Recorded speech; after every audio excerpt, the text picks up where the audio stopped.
On today's episode, Liz and I are joined by Natasha Helfer, who is a therapist on a mission to help couples work through the often complicated intersection of three key areas: their relationship, their sexual development, and their faith journey.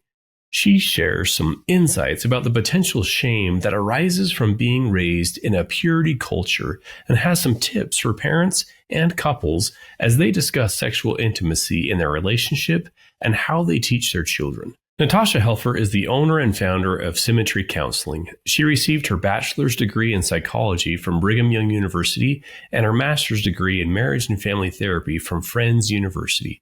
She also received her certifications as a sex therapist and sex therapist supervisor from the American Association of Sexuality Educators, Counselors, and Therapists. Natasha is licensed as a marriage and family therapist in Kansas and Utah. She is also a certified sex therapist. We hope you enjoy the show.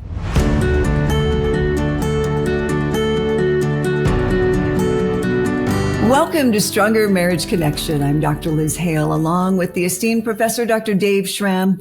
And together, we have dedicated our life's work to bringing you the best we have in valid marital research, along with a few tips and tools to help you create the marriage of your dreams.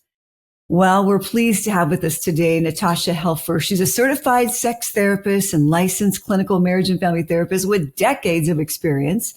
But one of her specialties is interesting, helping clients and couples work through the often complicated intersection of three key areas: their interpersonal relationship, their sexual development, and their faith journey. Welcome to Stronger Marriage Connection, Natasha. Thank you so much for having me. Yeah, lovely having you here. Gosh, this is going to be a very interesting conversation and one that we don't talk about often. I'm so glad it's your specialty because it's not necessarily mine. But I love that you're willing to assist us with this very delicate balance between how a religious upbringing can influence sexual health and well-being. And can I ask you, by the way, does religion ever shape our sexuality for the better? Oh, absolutely. No, absolutely. I think there's tons of sex positive messages in all different kinds of religious cultures and backgrounds. And I think there's also sexual limitations and also sex shaming in a lot of different religious backgrounds. So it's a mix. And that's true of everything: family, culture, media.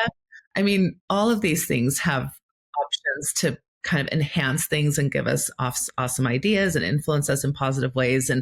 And all of those influences also can go down the path of sex negativity too. I get that. So can we talk about the most positive and the most negative? If you were to just kind of take a gander, the most positive message that we teach in religions or families would be what? And the most negative would be what, please, if you don't mind? Yeah, okay. Probably the most positive that many, I can't say all, but many spaces will talk about sexuality as something special, something sacred, even something that is to be enjoyed and to be, kind of within the context of a committed, loving, healthy relationship. So I think many of those messages can lead people to have, realistic or healthy expectations around how a sexual relationship can go. I think probably the most negative is when you start pigeonholing people into very strict boxes, like you can only think this way, you can only behave this particular way, you can only be attracted to certain people, you can only, right? And so then if you don't happen to kind of naturally fit into those boxes, that can be really painful. A very kind of common examples like LGBTQ folks, right? So it's like there's not all religions necessarily will exclude them from doctrine, but many do, especially more conservative religions. And so then there's not a whole lot of space to explore your sexuality in that particular way. You can see that could be so painful. Mm-hmm. Yeah, you mentioned sexual shame, right? And it's been around for a long time. Some would argue, Christianity way back in the Bible, the Adam and Eve type of days with shaming. You talk about, Natasha, this idea of this purity culture. What does purity culture mean for starters, and what are your concerns? Yeah, purity culture is a term that kind of came about in the 80s when we were dealing with the AIDS epidemic, and a lot of the fears that came out of what it meant to be, to have more than one sexual partner, et cetera. And so there was kind of this like backlash from the sexual revolution of the 70s to really kind of like only abstinence, only education, and this emphasis that sexual abstinence before marriage is the way to go. And it's the best way to go. It's the only way to go. It's anything outside of that is negative.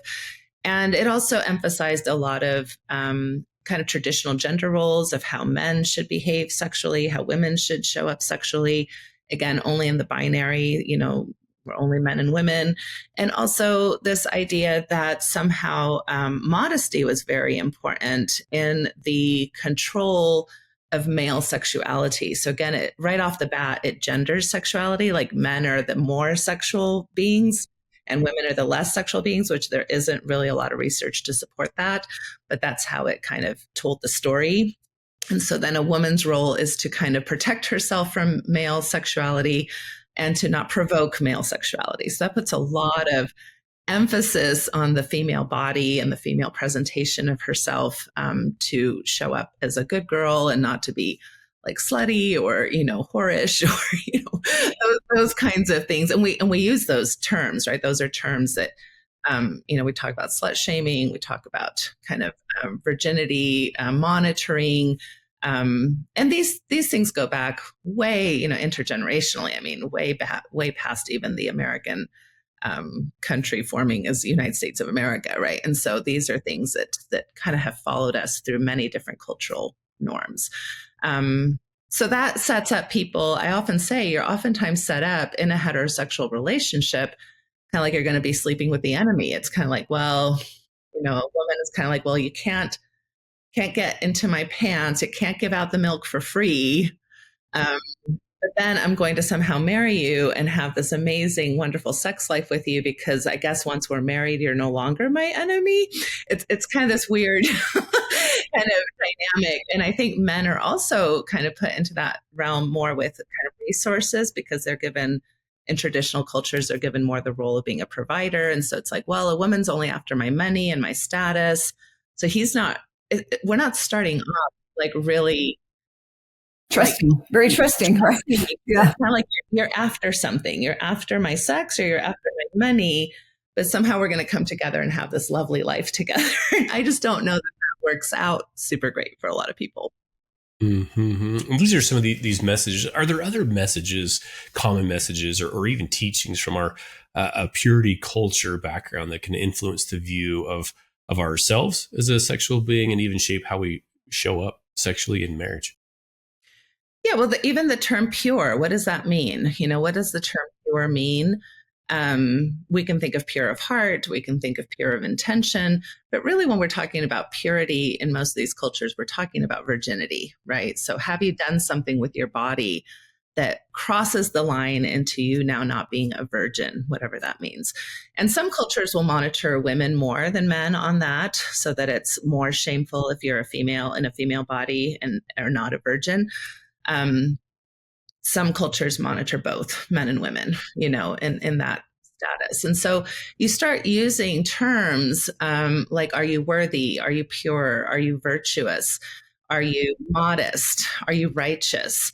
And really what you're asking is, has your vagina been penetrated or not, right? Or has your penis penetrated a vagina?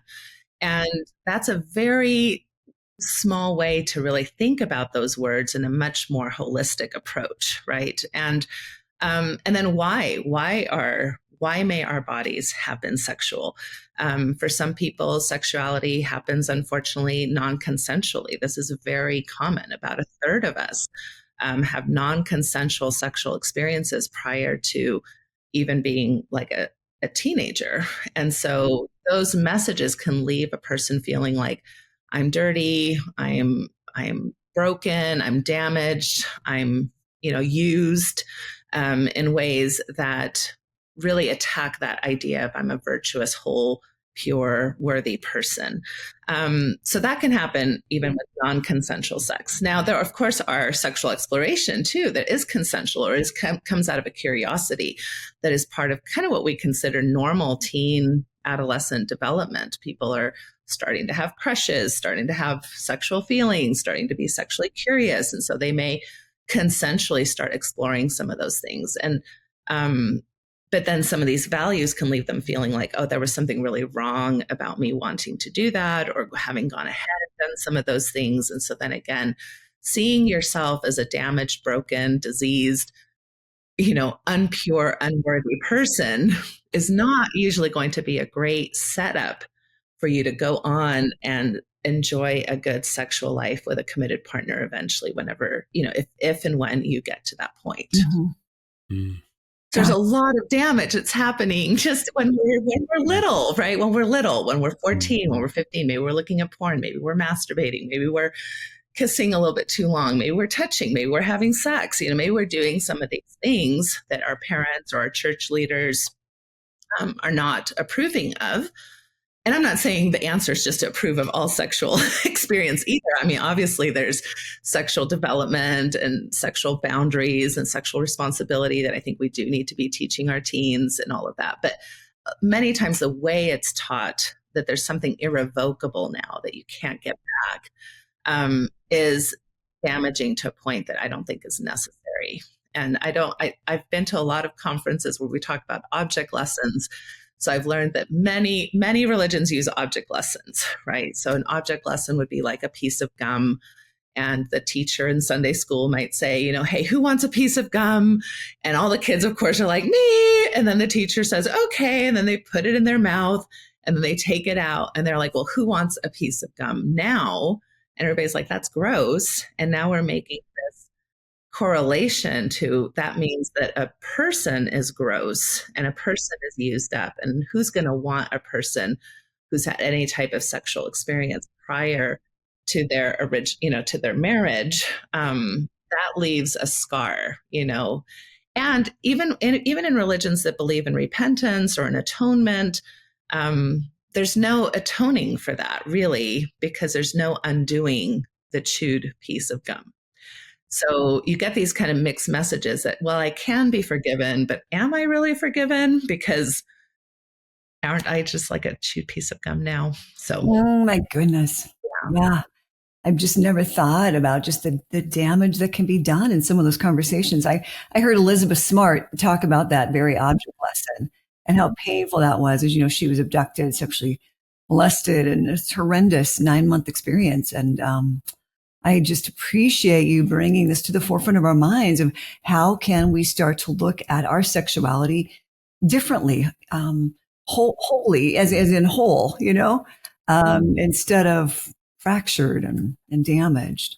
What are some of the common challenges you see, Natasha, from clients who are trying to reconcile their religious teachings with their own evolving understanding of sexuality, intimacy, and relationships?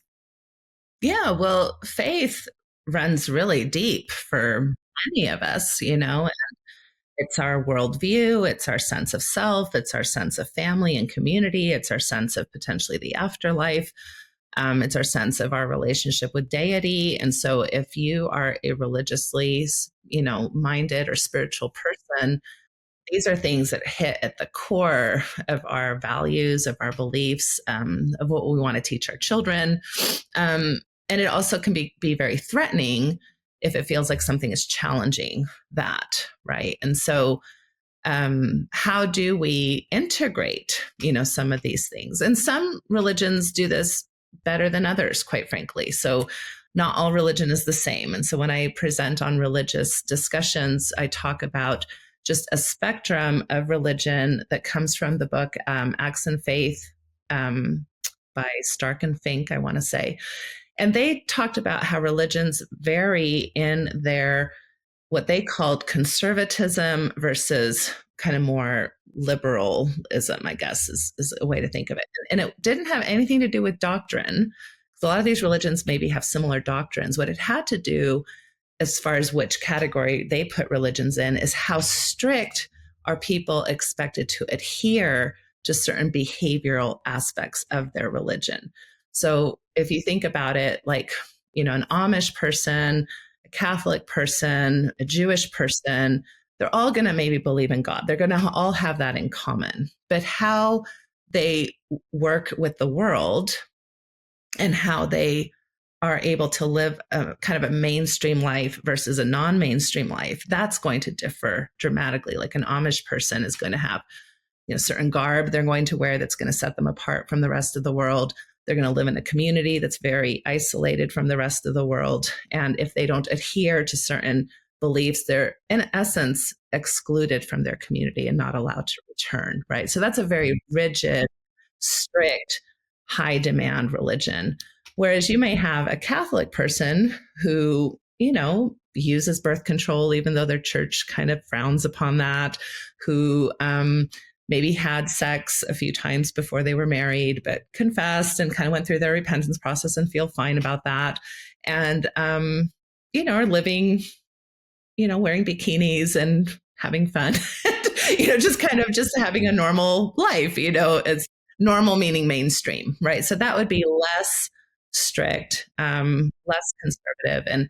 And there's religions that are even less traditional than that. And there's a lot in between, And so figuring out where you land, where, kind of being educated about like, well, where does my religion land on kind of that spectrum of being markered, and how my behavior then is relating to how I'm perceived by my community as being able to have a relationship with God, being able to have a relationship with my religious community, being able to do things like take the sacrament or go to certain ceremonies and participate in them versus not.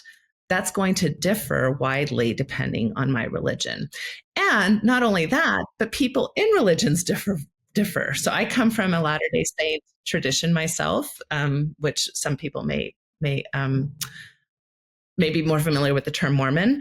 So I come from that, and I work with tons of people from my faith community. And I can tell you that there are people in my community that use sex toys as a married couple.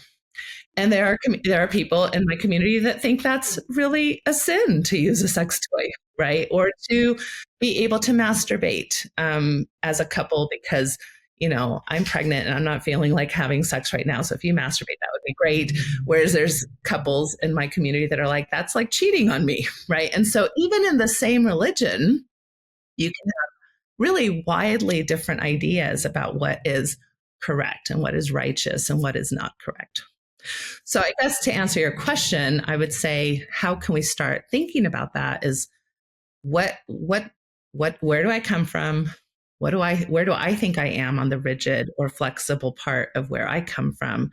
Am I willing to be a little bit more flexible? How could flexibility potentially enhance our sexuality and give us more options to be, enjoying our sex life together? And how can I still stay very connected and committed to my values and to my faith? That's lovely. I have worked with many clients, couples who are raised in a particular religion and that didn't condone sexuality before marriage. And when they had sex outside of marriage, that continues to leave a lot of guilt for them. It's still a big issue, even though many years married, right? Still such guilt about how they got started. It's heartbreaking to me that they can't be free of that. Not all couples, but some of them really struggle. And I'm sure you've seen that. Yes. Yeah. I think it's particularly tragic when they still have only been each other's sexual partners. They've only had sex with each other, but because it was prior to marriage, they still feel this guilt, years, decades later. I think that's really unfortunate. I guess I'm going to talk a little bit about ownership model, which is just a term I use to depict this idea that I think when we come from these strict backgrounds, we are taught an ownership model that our sexuality doesn't really belong to ourselves. Our sexuality belongs to our God. It belongs to our parents. It belongs to our ecclesiastical leaders who get to ask us questions about our sexuality. It belongs to our future spouse. So that's why a lot of people feel like betrayed. Even if I've never met you, if you had sex before I even met you, it feels like a betrayal because you didn't wait for me, right? You should have known to wait for me. And so people feel this kind of sense of like, I own an aspect of your sexuality. Even masturbation, for example, is I own the aspect of your sexuality where you can't even touch your own body because that belongs to me. So there's this ownership model that I think is very, very problematic and I think it sets us up for even bigger issues like grooming and being more vulnerable for sexual assault and sexual abuse, because we are not really taught how to say, my body belongs to me. I get to touch my body. I get to hold my body. I get to wash my body. I get to decide what my body is going to do. I don't owe anybody anything just because we're married or because we're dating or because you're my bishop or because you're my mom or dad that say I can or can't do certain things. I belong to me first. And then if we can have that sense of belonging to ourselves, then I get to share myself with somebody. That's a very different space to be in than I somehow owe everybody else aspects of either information or actually my body. Does that make sense? That is so fascinating. I think we've all maybe had some of those interviews that were rather interesting in our religions, right? I remember being kind of new. I was right out of college, and a bishop had asked me, do you masturbate? I didn't even know what it was. I was rather naive, obviously. I didn't even know what it was, and then in retrospect, it's like, wow, it's fascinating. He would just ask that on my first time coming to this congregation. Right. Yeah. So the community has a sense of entitlement to your sexuality. Like we have a right to know what you're doing with your body and what you're thinking about. And so we really struggle with privacy and boundaries, which is what helps then have much better sex in a committed relationship, is when you know yourself, you know your boundaries, you have a partner you can trust, you know that you don't have to be engaging in duty or obligatory sex, you know that you don't have to be owing somebody either sex or celibacy. It's an ongoing negotiation. It's an ongoing journey. And it matters how both people are showing up versus scripts or these roles of how we should show up. And then that's what really kills desire. Anything that you're shoulding yourself on is kind of a killer of desire, if that makes sense. We'll be right back after this brief message.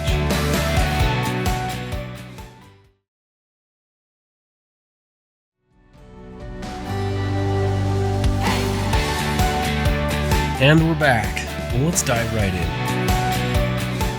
Along the same lines, Natasha, what advice or insight do you share with your clients who are hanging on to this guilt, shame, judgment regarding their sexuality, especially when it differs from the teaching of the purity culture they were raised in? How do we get out of that? There's two types of shame. One is the shame that you're very much still invested in, the shame that you believe in, the shame that you're like, I was wrong. I did something wrong. I shouldn't have done those things. I'm an awful person. And so the shame is alive and well, even if these things happened decades ago. And then there's the type of shame where you're like, I don't think I did anything really super wrong. I think that, I was probably being a normal teenager, normal emerging adult. And so, yeah, maybe I explored with some things. Maybe I did masturbate while I was a teenager. Well, guess what? I found out that pretty much everybody masturbates as a teenager. Very few people don't masturbate as teenagers. And so I realized I was taught things that I no longer completely agree with. And I have maybe a more flexible approach. But boy, my body still reacts with shame. So even when I masturbate now, I'll cry after I masturbate, or I'll feel guilty, or I'll feel like a knot in my stomach. And so even though intellectually I've changed my mind, my body is still stuck in a shame response. And what do I do about that? Right. So when you ask me, well, what can we do about it? Those are two very different types of shame. So the first type of shame, I would say, well, is there any way to have a different perspective? Could we start reframing that? Could we start normalizing your experience? Could we, even if you can still stand with your values, like you can still have a value that I believe, let's say most people should wait until they're married to have sex. Okay, that's okay. You can have that value. You can have that belief. And let's say you didn't do that. Okay, so I didn't do that. How many things do we believe in our religions that we don't do? I mean, I yell at my kids almost daily. I'm a little bit lazy. I'm, a little bit gluttonous with my food intake. There's tons of things, right, that I believe are things I could be doing better in, that I'm a constant work in progress, right? I'm a constant work in progress. And why would our sexuality be any different? That sometimes our beliefs and our values didn't always match our behaviors, or maybe still don't match our behaviors. And it's a work in progress. And so that is a more kind of friendly way to look at yourself than a shame way. And why I think it's also important to look at Brene Brown's work and see the difference between guilt and shame. Guilt is like, I think I've done something wrong. I think I'm harming another person or harming myself, and I'd like to improve. And so there's something I'd like to correct, versus shame being, I am something wrong. I am a loser. I am bad. I am unworthy. And I think that's why we want to be careful of how we use these terms, even in church communities, right? Because we actually will say things like, you're impure or you're unworthy, instead of saying, well, maybe that behavior is, something we want to shift or change, instead of you as a person being that way or not being that way. So you can have really almost any values or beliefs you want and not necessarily inherit this shame kind of space that makes you an awful person. Now, if you're in the other space where you're like, yeah, I've kind of worked through some of these things and I have a different perspective now, but my body still thinks I'm in that old point of view. And so I'm still, feeling these things. Probably the best way that we get rid of shame is we practice it away. And people who have OCD understand this because they're doing exposure therapy, right? It's like, how do we deal with negative emotions that don't make a lot of sense, that we've logicked ourselves out of? Well, we have to practice our way out of them, which means some of those things we need to do more of. So if you're having that reaction when you masturbate, well, how about let's masturbate a little bit more? Or if you're having that reaction of, oh, I feel so ugly or dirty because we used a sex toy, well, let's use it more. If we're like, oh, that lingerie I put on made me feel a little too slutty. It's like, well, let's put it on even more and see.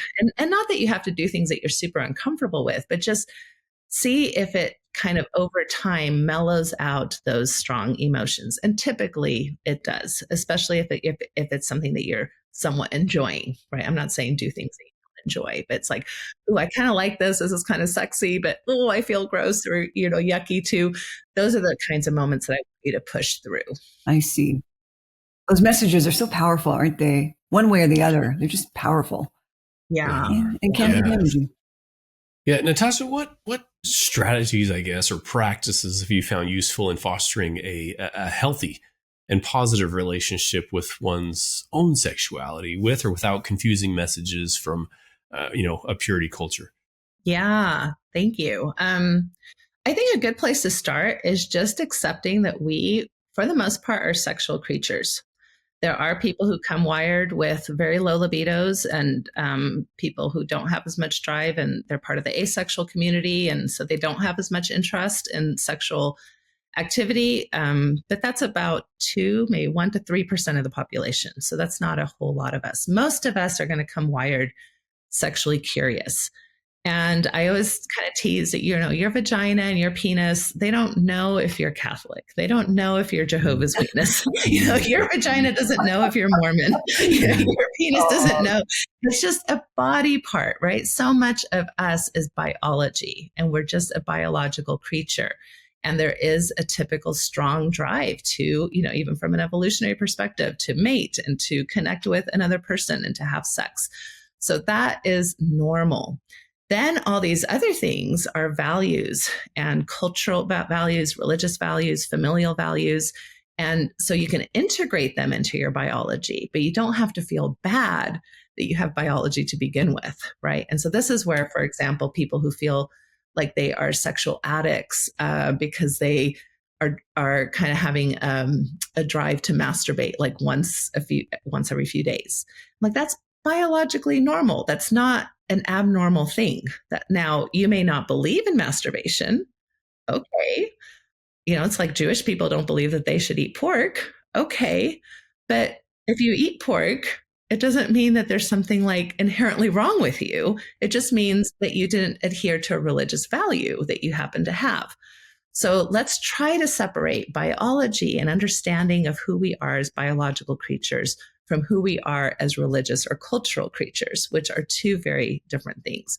Because I feel like a lot of people are feeling guilty about things that are just natural, even like the gaze, like finding somebody attractive. How many times do you see in a movie or something like, especially because this is very gendered, that a man looks at another woman and his wife is like hitting him with her purse, right? Or something like that, right? That's a very gendered story. Like, of course, men look at other women. When we've done research on that, we're all visual. Like, there really isn't a huge difference between men and women noticing other bodies, but we have told a story in our culture of how we interpret that. And oftentimes when women look at other men, and you see this in the movies too, it's almost applauded or seen as fun or seen as like, well, she's cool. She's sexually like, open and fun because she's able to check out a man. Whereas if a man checks out another woman, it's like he's a pervert and he's gross and he's out of control, right? And so here we have two human beings having a pretty similar reaction. Most of us notice other people. And yet we bring home a lot of stories about that. What does that mean? Does that mean I'm not sexy enough? Does that mean I'm not enough? Does that mean you're cheating on me? Does that mean you're cool and woke? Does that mean, what does it mean? And we create all these stories around it that can either enhance our experience or detract from it. So when people go to war with their own biology and their own sexuality, or their partner's biology and their sexuality, we typically lose. And that's a quote by somebody. It's not mine. I don't want to take credit for it, but I forget who it is who said that. But when you go to war with your sexuality, you typically lose. Oh, yeah. Yeah. Do you love parents to really be the instructors of their children on how they want to have their children view sexuality? I guess what I'm asking is, what are some of the things you share with parents that they should teach their children of all ages and stages to maintain a healthy view of sexuality? I like parents kind of being in the driver's seat a little bit. Ideally, I would love for parents to be in the driver's seat of sexuality. The problem is that parents are doing a really crappy job at this, and even an abusive job at this sometimes. So I don't know that we're doing a great job educating our children. Even in this country, I believe that they just did a study where only about 13 of our 50 states passed the test, that everything in the sexual curriculum was actually accurate. So we're misinforming children quite a bit. And then we have, other entities that will come in and misinform children and have like, very confusing. Here in Utah, we have quite a bit of like outside sources that are not even approved of by the public school boards that will teach our kids about sex. And somehow parents are okay with this. And I'm like, why are we okay with this? This is not okay. So I do think that parents can be harmful, just like parents can be helpful. So some of the things that I would love all children to know is that you are sexual. It's normal. It's normal to feel feelings. It's normal to want to touch your own body. It's normal to masturbate. Masturbation can actually be very helpful in soothing our stress, helping us sleep, helping us with pain. Like if you're menstruating and things like that, masturbation can be very helpful for that. It can help you know your own body so then you can teach another person how to touch you and how to be with you eventually.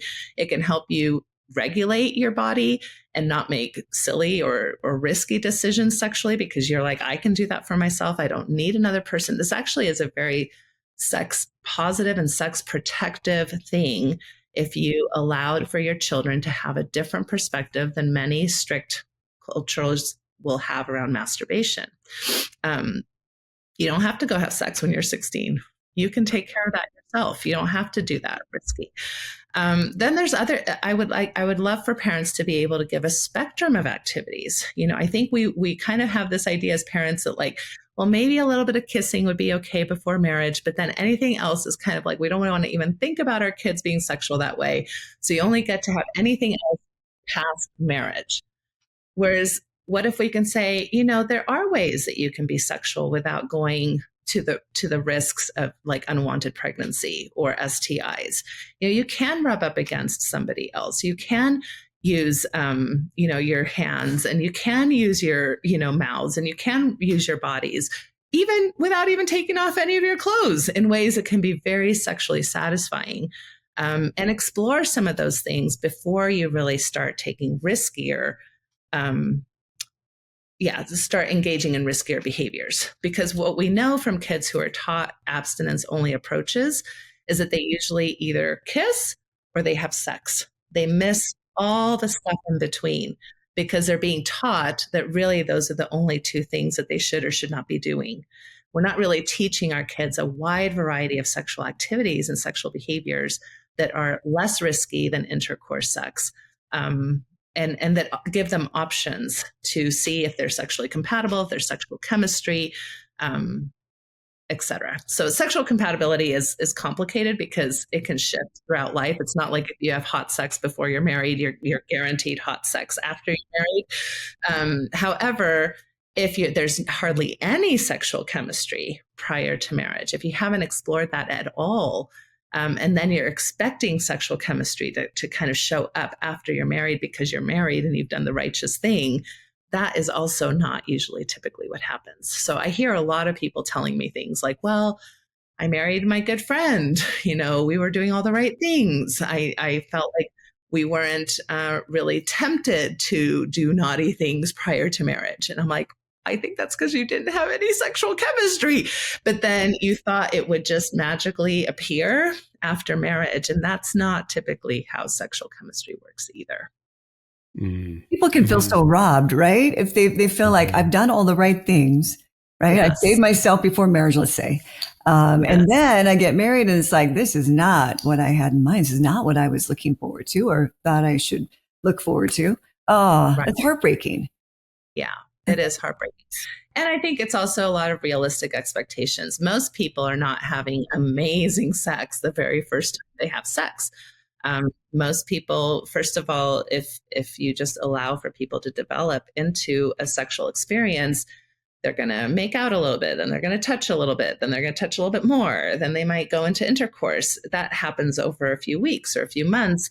That's a more natural approach to becoming sexual than one day we kissed across the altar and then the next day we were getting naked with each other and having intercourse. That's too quick of an arousal. The arousal kind of mechanism doesn't have enough time to really build and anticipate the sexual activity from happening.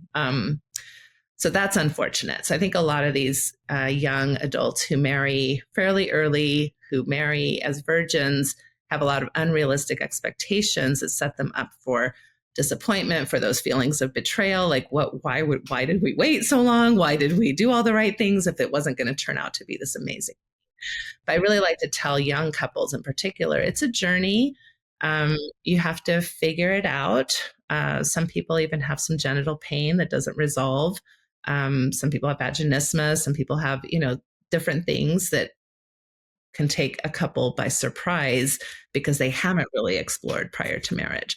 So maybe use that first 6 months to a year to really educate yourselves, to get appropriate help from appropriate professionals, to take a trial and error type of way instead of like we're failing or we're succeeding type of approach. It's like, let's try a few things. Let's see, let's get to know each other. Let's get to know ourselves. A lot of these people really didn't masturbate or didn't get to know themselves. It's very hard to, on day one, have it all come together. Gosh, that's such good advice. Such good advice for these young couples, Natasha. Yeah. You know what I mean? We don't talk nearly about this, especially those who do want to reserve sex for marriage. And then to talk about, let's take some time after marriage. To go from no to go is doesn't usually work. Tough.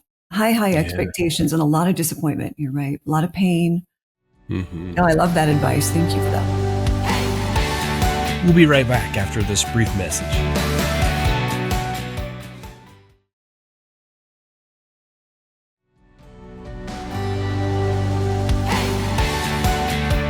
And we're back. Well, let's dive right in. Yeah, do you have other... Curious, other tips for singles. So the reason part of this is selfish. So I have a married daughter, and then I have a daughter who is seriously dating a guy. They're kind of talking marriage. Other tips, things that they should be talking about prior to marriage. Yeah, I'm a big proponent of premarital counseling. So Me if any, too. and sex is one of the big topics I bring up in my premarital counseling, sessions is what do we think about sex? What are the scripts we have around sex? What are our ideas about how sex is going to work? Are you having sex already or not? Why or why not? What kinds of values do you have around sexuality? I think oftentimes we get married and we call it, like, you have like an unwritten sexual contract that you never really agreed to. You kind of assumed, you made a lot of assumptions that the person you were marrying either thought a lot like you did or would have the same desires that you would, and that it would just naturally, magically come together, but you're not really talking about it, right? What do we do when we hit some of these challenges, like most couples do, of libido discrepancies, erotic template discrepancies, health issues, differences of fantasies and role play, and all the things that come up that one person might be super excited to explore. And the other person's like, I didn't even think that this was going to be part of what we'd be talking about, much less doing.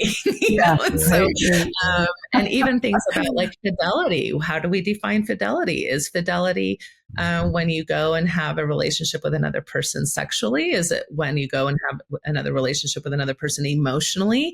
Is it when you have a relationship with yourself and I find you masturbating or looking at pornography or erotic materials, and now I feel like you've completely betrayed me? Did we have these conversations? Did we have an agreement?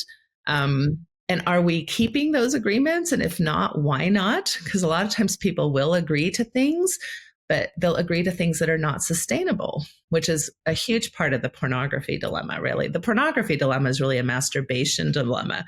That's really what it is. People are using pornography to masturbate and to have a relationship with themselves. And most couples have not talked about that one bit, other than maybe, well, we believe it's wrong because our religion told us it's wrong. But they haven't really talked about what that means for them and what their agreements are going to be around that. So yes, those are all the things I'd want your daughter to be thinking about, exploring, talking to potential partners about. And then, you don't have to agree with me on this, but, for her to explore her own sexuality through her own body, her own desire. And so then she's prepared. I don't like the Sleeping Beauty kind of stereotype, right? That I'm going to be asleep and the prince is going to wake me up by kissing me, and he's going to awaken my sexuality. And it's his job to get me to be orgasmic and get me to be, a sexual creature. No, it's like, it's my job to figure that out for myself. It's your job to figure that out for yourself. And then we come together and we decide how we're going to share that wonderful pleasure. But we do have this trope that women are supposed to be awakened by a man, which I think leaves both women and men in some precarious and not so great situations. I can see that. What about the more seasoned couples who are stuck at a crossroad regarding their differences, let's say around exploration and preferences? I had a couple once where he was very much interested in exploring her body, and she was very opposed to him doing that. There's a really tender topic that couples often trip over in marriage. What's your advice, Natasha? It is a super tender topic. Just want to validate what you said there. This is not abnormal to have tender feelings around. It is not abnormal to not know how to get past these, like you're saying, these kind of stuck places that we get into. And the problem is oftentimes when people come in to see me as a sex therapist, these issues have usually been happening for 15, 20 years. So we're now a bit entrenched. We're entrenched in the patterns, in the negative patterns. We're entrenched in the stories of woundedness. We're entrenched in the stories of, how you've hurt me and how you don't listen to me and how you don't care about me and you don't love me. And this can go on either end, right? Whether it's the person who's higher libido or lower libido, both usually feel rejected. Both usually feel undesired or unwanted. Both feel misunderstood, right? So it's a really tender, sad space. And so I just usually try to start with normalizing that that's not uncommon, that a lot of times, instead of being angry with ourselves or each other, can we be angry at the systems that failed to teach us how to do this well, right? We don't come from great role modeling in these departments. And so can we start understanding that we probably did the best we could with what we knew at the time? We're both probably in somewhat self-protective energies, which when you're self-protecting, if you think about like an animal who's self-protecting, even when you're trying to help that animal's going to like, snarl at you, and because it's self-protective. And so when you're both in kind of a corner self-protecting, that's going to be harder to find those bridges. So we really just need to start by softening, understanding where the stories and the pains are coming from, hearing both perspectives that both probably have a point, and then seeing what we can curate going forward. And it is hard because when you are in essence, kind of traumatized, right? I mean, trauma is a big word, but in essence, when we're in a toxic relationship for a long time, that is a form of trauma. Your body is going to remember, your body is going to be resisting what I'm actually encouraging you to do, right? When I'm like, well, let's do like a sensate focus exercise, or let's rub each other's feet, and your body's like, nope, I don't want to. I'm mad. I'm hurt. I don't want to do those things. Right. And for some people, that's the end. They just realize that maybe we've hurt each other too much and we can't recover. But when people are willing to say, well, can we try to soften this approach? It is amazing what can happen over, I'll say, especially with entrenched couples. I'm usually working with them for about a year to 2.5 years. That's wow. But when you think, some people might think that's a really long time, but I'm like, but you've been doing this for 20 years. Right. Good point. So 2 years is really not that long when you think about correcting and redirecting an entire dynamic that you've been engaging in for 15 or 20 years. So, but it doesn't happen overnight. And that means there has to be some patience and some grace for both your partner and for yourself to see if you can really curate something very different. And we are adaptable beings. We are phenomenal creatures. We are able to do things in a very different way than we've been doing in the past. So that is a strength that we have as human beings. Yeah. Wow. Well, Natasha, we've come to that part in our discussion, our interview today, where we'd like to ask each of our guests a question. And the big question that we ask is, what do you feel like is the key to a stronger marriage connection? If I had to say one thing out of the 500,000 beautiful things I could say, yeah, it would be differentiation. That would be the word, differentiation. Differentiation comes from family systems theory. It's this idea that we can be our own individual selves and we can be extremely connected. It's not individuation, where I just focus on myself, and it's not enmeshment, where we're so connected that we can't even breathe and we're suffocating each other. It's really that triangle of the me, the you, and the us. And we understand that each one of those entities are their own entity. I'm my own entity. I'm still my own person. Just because I married you doesn't mean that I became you. You're your own person. We both have needs. We both have desires. We both have differences. And then our relationship is its own entity that also needs attention and has its needs and desires as well. So that would be, if people can start framing their space from that, are we too enmeshed? Are we too separate? It's kind of the Goldilocks of being just in that right place. Yeah. Mm-hmm. Yeah, I like that. That's great. Thank you. Well, you're opening up our minds and our hearts. Where else can listeners find out more about you and your practice, Natasha? Yeah, for sure. You can find me at natashahelfer.com. You can also find me at my group practice, which is simcounseling.com, or Symmetry Counseling. We really specialize in these intersections, like you said, of mental health, relational health, sexual health, spiritual health. It's really the conglomerate of everything that we're about, and they all affect each other, right? So our beliefs and our values affect our hearts and our minds and our biology, etc. All right, Natasha, another question. This is what we like to wrap up with all of our guests, is a take-home message. We call it our takeaway of the day. Is there a take-home message, or the number one message topic that you want to hammer home for our listeners today? Yeah, and maybe I haven't spent as much time on this. I mean, we did at the beginning, but one of the quips that I really like to just put out there is sexual shame is a public health crisis.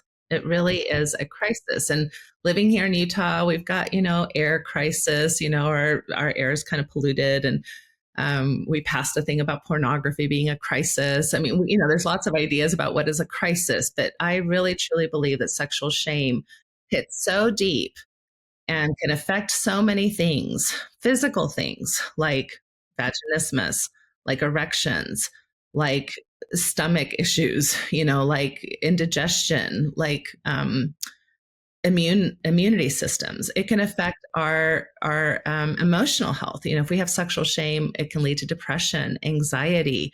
It can lead to scrupulosity and OCD. It can affect us so much. It affects us relationally, right? Because now I'm either overcompensating to keep you happy, or being too self-protective, and therefore not meeting you where we can be partnered in a healthy way. It can affect us spiritually, right? If I feel shame, I don't usually want to talk to my God or have a relationship with my community because I feel ashamed, and I don't want to be in those spaces where I feel those things. So sexual shame just hits at the heart of who we are, how we relate with other people, and not just sexually, because it's how we teach our kids. If you're teaching your kids from a space where you have sexual shame, you're intergenerationally kind of passing on a lot of that same anxiety and that same sadness and that same distrust of our own bodies, and of pleasure, and of the many things that can bring joy in our lives. So that would be my takeaway. Sexual shame is a public health crisis. Yeah. Wow. Very powerful. Thank you. Liz, what about you? What's your takeaway today? That just hurts my heart, right? That whole piece of sexual shame being this crisis is true. I can see that. So many takeaways. I suppose just really the insight for newly married couples, those who have chosen to not have sex before marriage, or at least not in this relationship. They wanted to save that. And to be really instructive of them to someone, right? A professional or a parent or a friend, an auntie, to say, let's talk about what you can expect. Let's talk about really giving yourself some time on that. Even I think you said 3 to 6 months, maybe, Natasha, right? To really get your bodies adjusted and how this is going to be, and ways to converse about your sexuality and your preferences. Don't expect that just to take off on that first night. There's a lot of disappointment, a lot of shame, I think, that comes from that, not being what you think your partner wanted. So I just thought it's just a great nugget. And Dave, what about you? What do you want our listeners and viewers to remember most about our time today with Natasha Helfer? Yeah. Thanks, Liz. I want to piggyback on something you were talking about, Liz. I think the discussion, even earlier, we talked a little bit about parenting and the approach that parents take. They have to be proactive and intentional, thoughtful about the messages, because Natasha, you talked about it can take one direction and induce more shame, or it can be a positive and uplifting experience for parents. But they've got to be willing, and you have to talk about this topic. So I think, first, I think it starts with parents, and when children are young, and then it's not a one and done conversation, keeping that conversation going. And yes, absolutely. Couples before marriage, they've got to be able to talk and then keep the conversation going afterwards. It can't be something that all of a sudden it's just silent and we don't talk about afterwards, or that was uncomfortable, or what happened there, and it's now I'm embarrassed, and the shame cycle. Wow, we've got to be able to, just as a broader society, be able to talk and share and be open and honest in our conversation. So, wow, Natasha, thank you for all of your time, for your insight. It's been a pleasure to have you share your expertise with us here on the Stronger Marriage Connection podcast. Thank you so much for having me. I could talk sex all day, so I love it. Wonderful. I love it. Well, that's all for now, my friends. Thank you so much for joining us. We'll see you next time. And remember, it's the small things that create a stronger marriage connection. Take care now. Thanks for joining us today. Hey, do us a favor and take a second to subscribe to our podcast and the Utah Marriage Commission YouTube channel at Utah Marriage Commission, where you can watch this and every episode of the show. Be sure to smash the like button, leave a comment, and share this episode with a friend. You can also follow and interact with us on Instagram at Stronger Marriage Life and Facebook at Stronger Marriage. So be sure to share with us which topics you loved or which guests we should have on the show next. If you want even more resources to improve your marriage or relationship connection, visit strongermarriage.org, where you'll find free workshops, e-courses, in-depth webinars, relationship surveys, and more. Each episode of Stronger Marriage Connection is hosted and sponsored by the Utah Marriage Commission at Utah State University. And finally, a big thanks to our producer, Rex Polanis, and the team at Utah State University, and you, our audience. You make this show possible. The opinions, findings, conclusions, and recommendations expressed in this podcast do not necessarily reflect the views of the Utah Marriage Commission.